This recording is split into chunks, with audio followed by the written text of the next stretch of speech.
আল্লাহ সুবহানাহু ওয়া তাআলা আমাদেরকে আশার বাণী পূর্বে শুনিয়ে দিয়েছেন।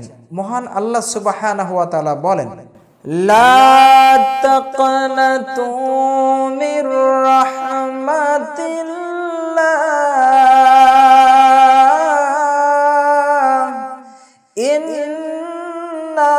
ইন্নাল্লাহা ইয়াগফিরুয যুনুবা জামিআ।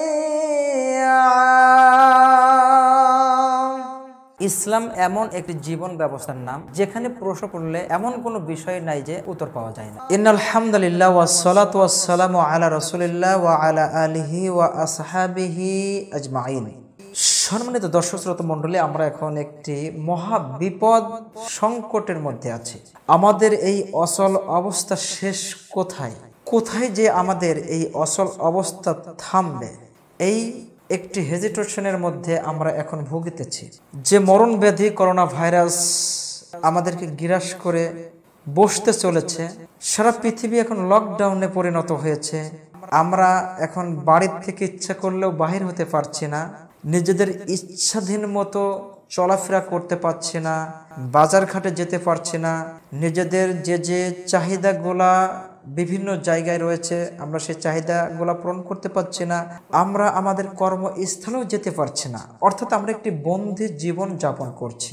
তারপরেও আমরা কি আল্লাহর রহমত থেকে নিরাশ হয়ে যাব? আমরা কি আল্লাহকে ভুলে যাব? আমরা কি ডিসকানেক্টেড হয়ে যাব আল্লাহর থেকে? না, আল্লাহ সুবহানাহু ওয়া তাআলা আমাদেরকে আশার বাণী পূর্বে শুনিয়ে দিয়েছেন। মহান আল্লাহ সুবহানাহু ওয়া তাআলা বলেন, লা তাকনাতু মির রাহমাতিল্লাহ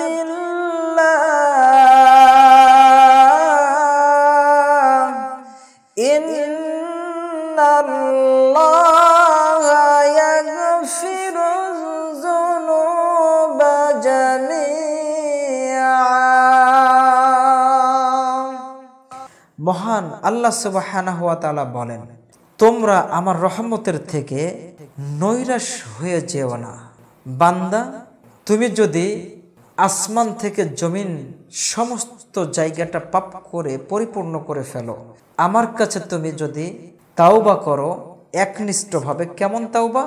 ওয়াতুবু ইলাল্লাহি তাওবাতান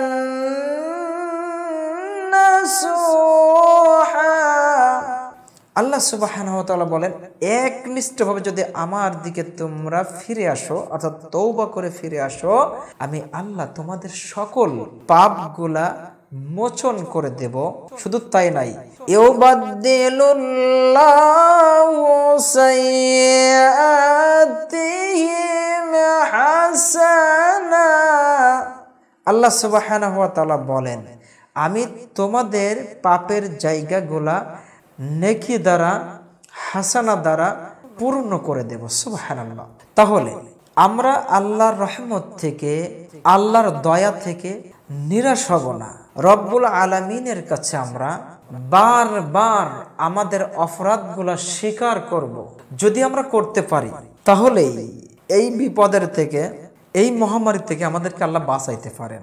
আল্লাহ সুবহানাহু ওয়া তাআলা সূরা আর-রা'দের মধ্যে বলেছেন, ততক্ষণ পর্যন্ত আমি কোনো ব্যক্তির বা জাতির ভাগ্য পরিবর্তন করি না, যতক্ষণ না ব্যক্তি বা জাতি নিজের ভাগ্যের পরিবর্তন নিজে করার চেষ্টা না করে।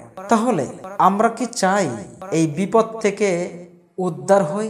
আমরা কি চাই এই অবস্থা থেকে উত্তরণের দিকে যাই?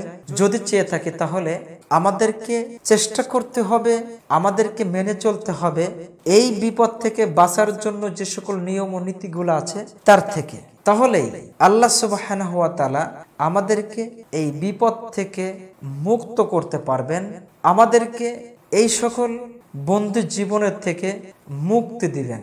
সো যদি আমরা ফলো না করি আল্লাহর শাশ্বত বিধানকে, আল্লাহর নিয়ম ও নীতিকে, তাহলে আল্লাহ রাব্বুল আলামিন হয়তো আমাদের উপর নারাজি হয়ে থাকবেন।